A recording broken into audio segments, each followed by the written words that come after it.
The anesthesia was still heavy in my blood, a thick, dragging weight that made opening my eyes feel like lifting iron shutters. The first thing I registered was the ceiling, tiled, white, and endless. Then came the smell. That distinct, sharp cocktail of rubbing alcohol and floor wax that screams hospital. But before my vision cleared, the pain announced itself. It wasn't a sharp stab. It was a deep, hollow ache in my flank, a reminder that a part of me was gone. I had done it. I had actually done it. I shifted my weight, and a groan escaped my lips before I could catch it. A nurse, a young man with gentle hands, was at my side in an instant, checking the monitors. I blinked at him, my throat feeling like it was lined with sandpaper. I wanted to ask about him, about my son, about Hendrickson. See, when you become a father, you sign an invisible contract with the universe. You agree that your life is no longer the most important one in the room. You agree that you will carve pieces out of yourself, your time, your sleep, your bank account, and yes, even your flesh, if it means your child survives. It's a terrifying vulnerability, loving someone that much. It exposes you. It makes you naive to things you should see coming, because love has a way of blurring the sharp edges of reality. If you're listening to this, and you've ever loved someone enough to ignore the red flags, please, take a moment to click the like button. It helps this story reach others who might need to hear it. Share this with a friend who understands what sacrifice really means. And leave a comment below telling me where you're watching from. I'd love to know who is sitting with me in this hospital room today. And if you want to join a community that values truth over deception, please subscribe. I closed my eyes again, listening to the rhythmic beeping of the heart monitor. I imagined Hendrickson in a room nearby, his color returning, his future secured because of the kidney I had just given him. I felt a swell of pride that was stronger than the pain. I didn't know then that the pride was a lie. I didn't know that the silence in the hallway wasn't peaceful. It was the calm before a devastation I never could have predicted. My mind drifted back to the day he asked. It wasn't even a month ago.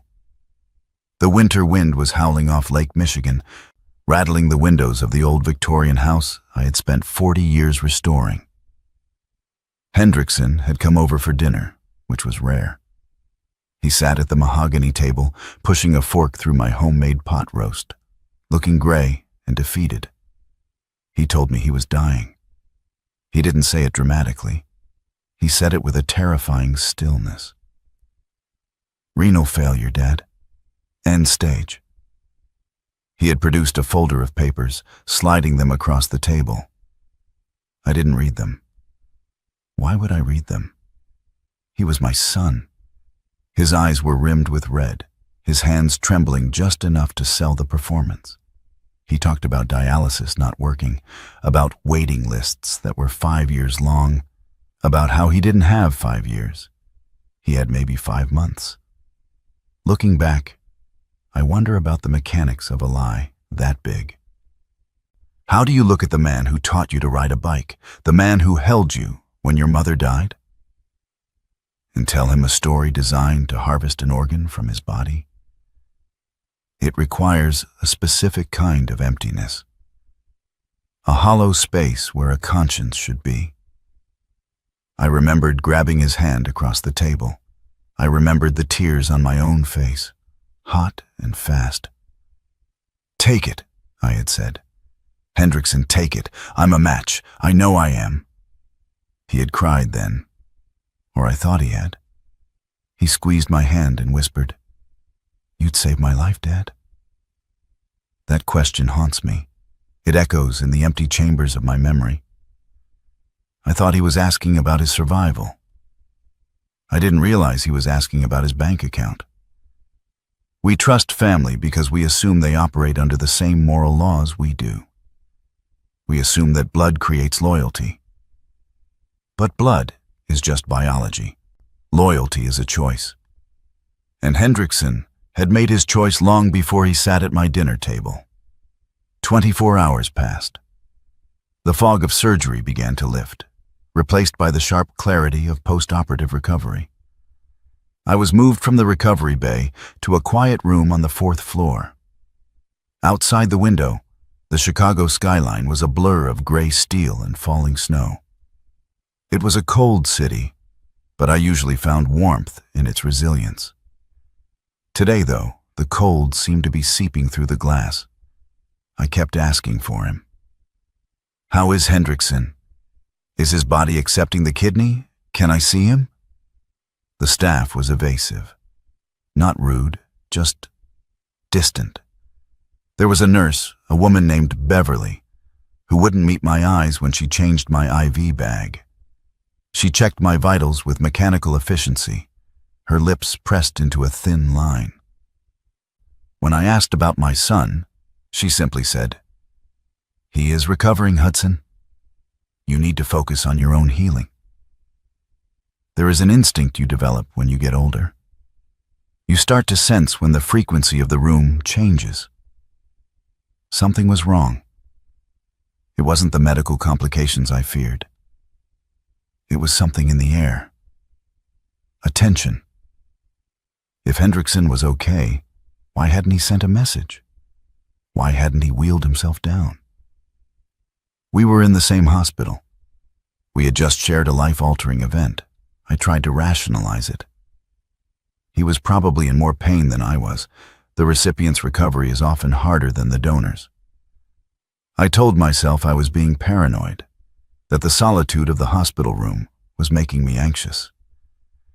But deep down, in the pit of my stomach, a cold knot was tightening. It's strange how the body knows betrayal before the mind accepts it. The heart recognizes the knife before the eyes see the blade. By the morning of the 2nd day, the silence was deafening. I was sitting up, sipping weak tea that tasted like cardboard. The pain in my side was a dull roar now, manageable but constant. I stared at the door, willing it to open. I wanted to see his face. I wanted to see that flush of health that the doctors promised would return once the new kidney started working. I thought about my wife, Martha. She had been gone for 10 years.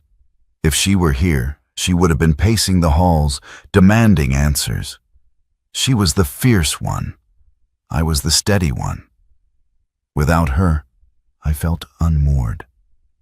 I had raised Hendrickson alone for the last decade, trying to be both mother and father, trying to fill the void she left. I thought I had done a good job. He was successful, driven, always dressed in sharp suits, working in high finance. Sure, he was distant. He missed Christmases sometimes. He forgot birthdays. But I excused it. The world is hard for young men, I told myself. He's building a career. He's busy. We make excuses for the people we love because the alternative, admitting they don't care, is too painful to bear. The door handle turned. My heart leaped. I straightened up, putting a smile on my face, ready to tell him that I loved him, that I'd do it again in a heartbeat. But the smile froze on my lips. It was Hendrickson. But he wasn't in a wheelchair. He wasn't wearing a hospital gown. He walked in wearing a charcoal wool coat over a crisp navy suit, looking like he had just stepped out of a boardroom, not an operating theater. He looked vibrant, healthy, strong. He walked into the room with a stride that was terrifyingly confident. Behind him trailed a woman I didn't know, severe, holding a briefcase, her eyes scanning the room with disdain. "Hendrickson?" I croaked, confusion clouding my brain. You're walking. Should you be walking?" He didn't answer immediately. He stopped at the foot of my bed, looking down at me. There was no warmth in his eyes, no gratitude. There was only a cold, flat calculation. "Hello, Hudson," he said. "Not Dad. Hudson." "I don't understand," I stammered, trying to sit up further, wincing as the incision pulled. "The surgery. It was only 2 days ago. How are you standing?" He didn't speak. He just nodded to the woman. She stepped forward, placing a thick envelope on my bedside table right next to my water pitcher. "I donated my kidney to my son." 2 days later, he sent me to a nursing home.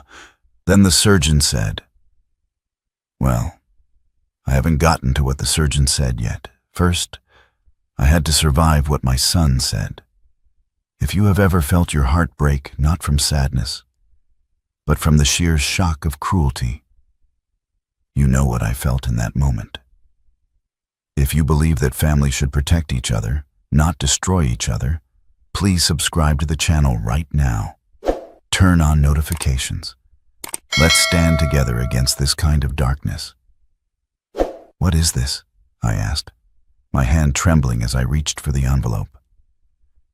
"Ms. Kinsley is my attorney," Hendrickson said, his voice smooth, detached.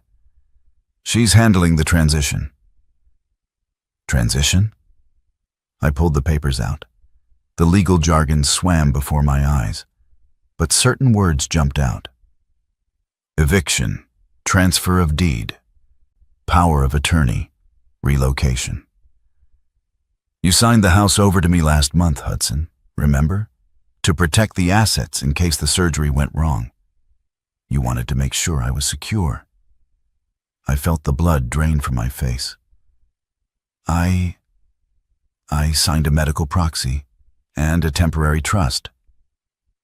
"You signed a quit-claim deed," Ms. Kinsley corrected, her voice like grinding glass. "The property at 42 Willow Creek Lane belongs solely to Hendrickson now. And as the owner, he has decided to liquidate the asset." "Liquidate?" I whispered. "That's my home. Hendrickson, that's the house you grew up in. I built the deck with your grandfather. Your mother's garden is in the back. It's a depreciating asset in a rising market," Hendrickson said, checking his watch. "I've already accepted a cash offer. The developers are tearing it down next week." Tearing it down.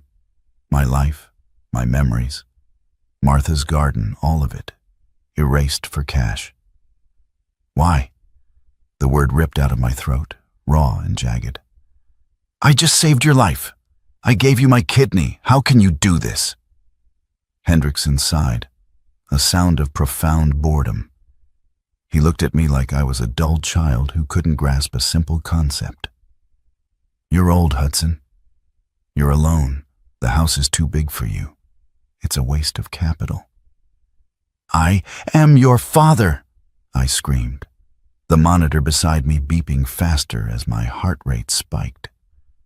"I am the reason you are breathing right now." He finally looked at me, really looked at me, and what I saw in his face terrified me more than the eviction. It was a complete absence of humanity.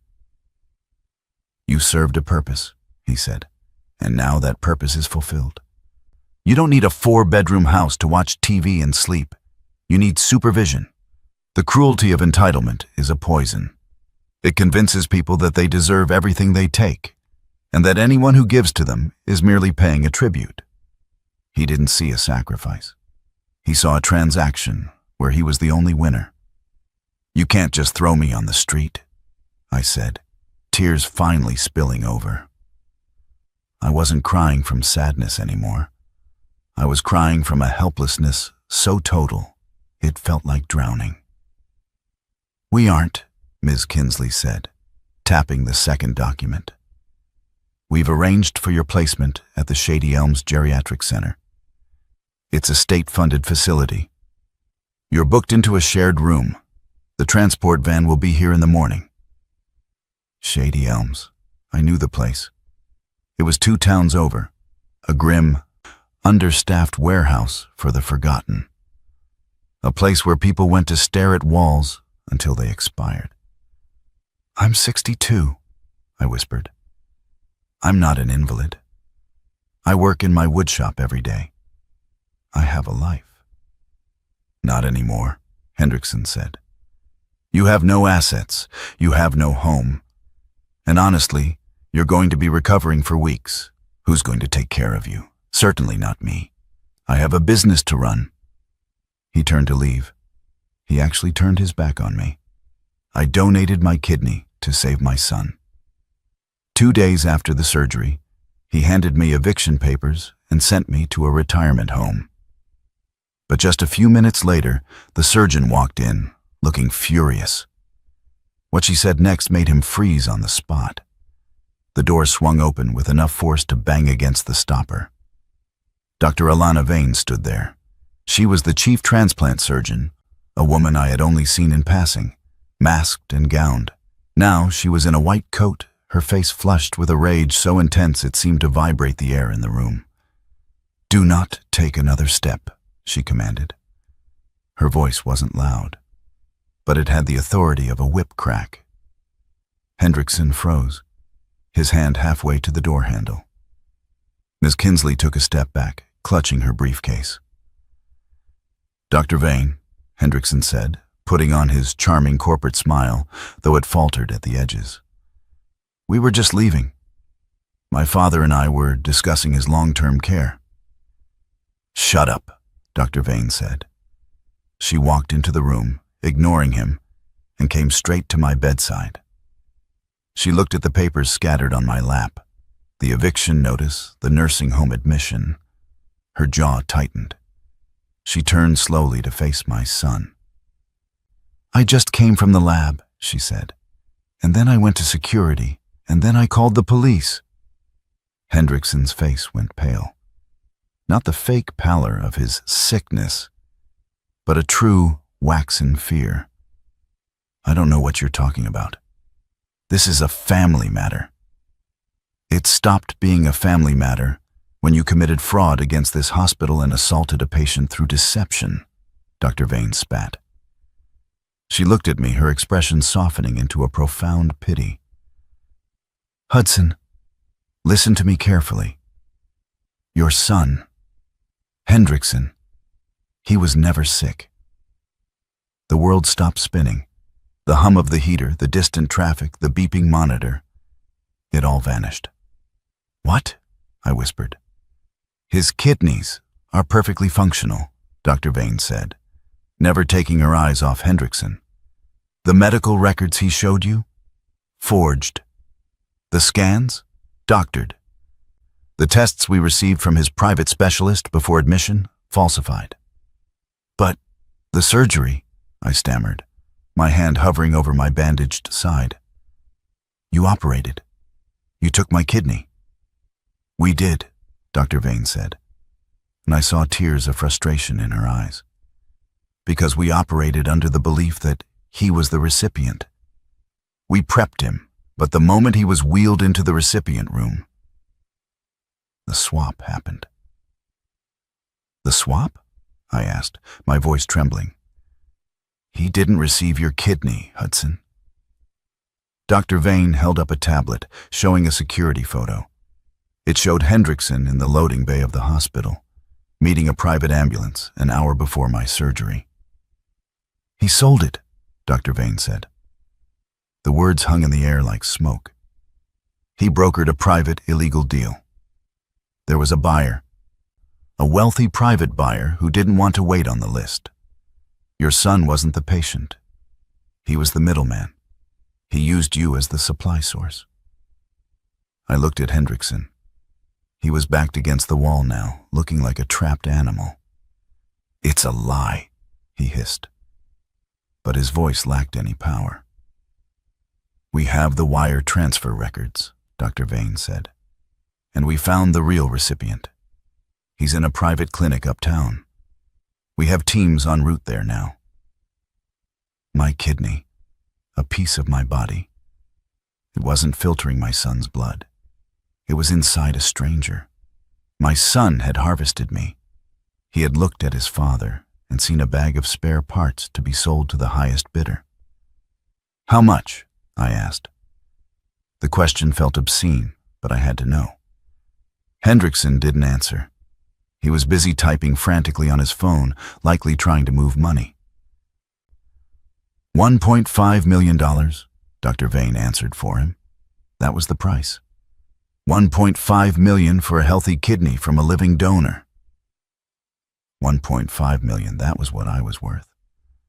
That was the price of the bedtime stories, the baseball games, the college tuition I scraped to pay for, the nights I sat up with him when he had a fever.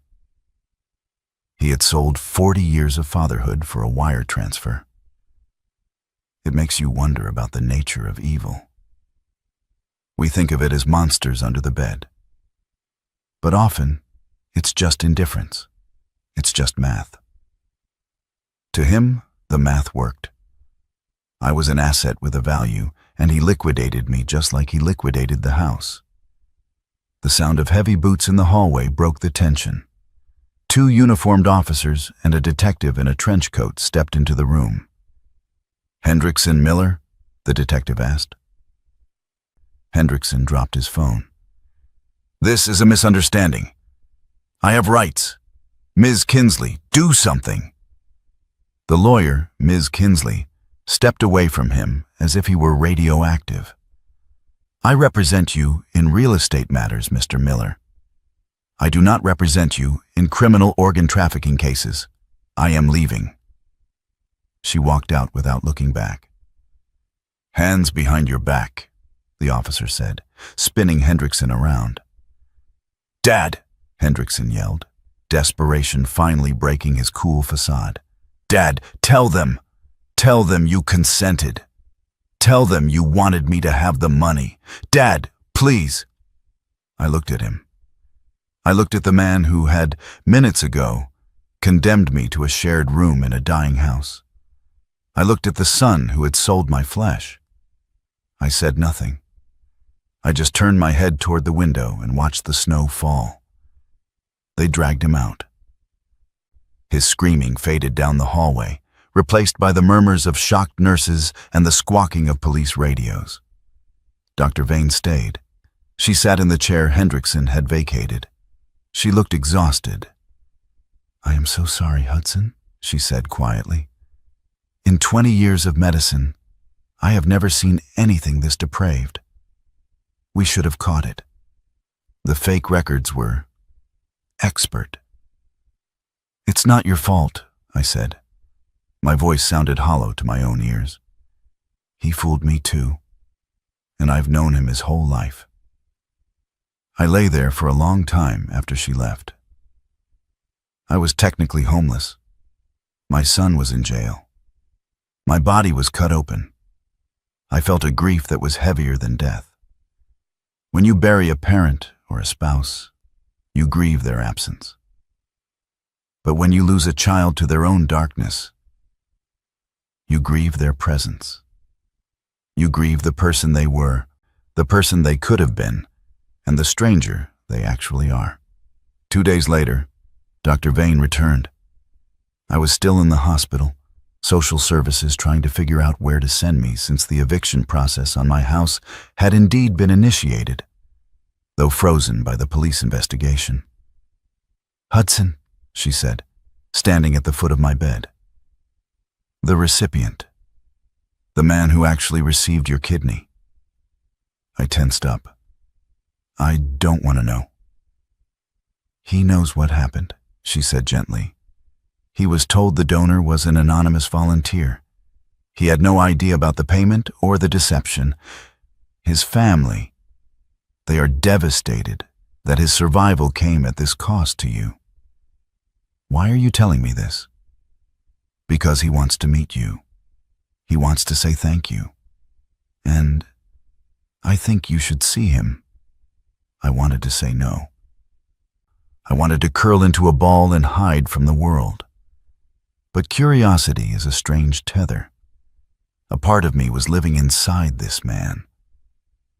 He came in a wheelchair, pushed by a young woman with kind eyes. His name was Raymond. He was older than me, maybe 70. He had wild white hair and a face etched with deep lines of laughter and worry. He looked kind. That was the first thing I noticed. He didn't look like a rich monster who bought organs. He looked like a grandfather. "Mr. Hudson?" Raymond said. His voice was raspy. He tried to stand, but his daughter gently held his shoulder. "Please, stay seated," I said. "There are no words," Raymond said, his eyes welling up. "I was a professor of literature for 40 years. I have read every great word ever written, and I cannot find a single one to describe my shame and my gratitude." "It wasn't your fault," I said. And strangely, I meant it. Looking at him, I didn't see the theft. I saw a life saved. We talked for an hour. I learned about his students, his late wife, his love for painting. I learned about his daughter, Eliza, who looked at me with a reverence that made me uncomfortable. Eventually, the conversation turned to the inevitable. "Dr. Vane tells me about your housing situation," Raymond said delicately, "that your son sold your home." "It's complicated," I said, looking at my hands. "But yes, I have to find a new arrangement." Raymond looked at Eliza, and she nodded, a silent agreement passing between them. "I live in a large estate in Evanstown," Raymond said. "There is a guest house on the property. It was my studio, but it has a full kitchen, a bedroom, a fireplace. It overlooks the garden." "No," I said immediately, "I can't. That's charity." "It is not charity," Raymond said firmly. "You gave me time. You gave me years to watch my grandchildren grow. You gave me life, Hudson. The least, the very absolute least I can do is give you a roof. Please, don't make me live with the guilt of you sleeping in a state facility while I sleep in a warm bed with your kidney working inside me." I moved in 3 weeks later. The seasons changed. Winter melted into a muddy spring and then a glorious, green summer. The guest house was beautiful, smelling of cedar and old paint. I set up a small wood shop in the back. But the shadow of Hendrickson loomed. The trial was in September. I had to testify. I had to sit in a witness box and look at my son, who sat at the defense table in a bright orange jumpsuit, stripped of his expensive suits and his arrogance. The prosecutor asked me to recount the events. I told them everything. The dinner, the tears, the surgery, the eviction papers. Hendrickson's lawyer tried to argue that I had given the kidney willingly and that the money was a misunderstanding. But the paper trail was undeniable. The texts to the buyer, the forged medical records, the quitclaim deed on my house. When I stepped down from the stand, Hendrickson caught my eye. He mouthed the word Dad. I paused. I looked at this stranger, and I realized that Dad is a title earned, not just given.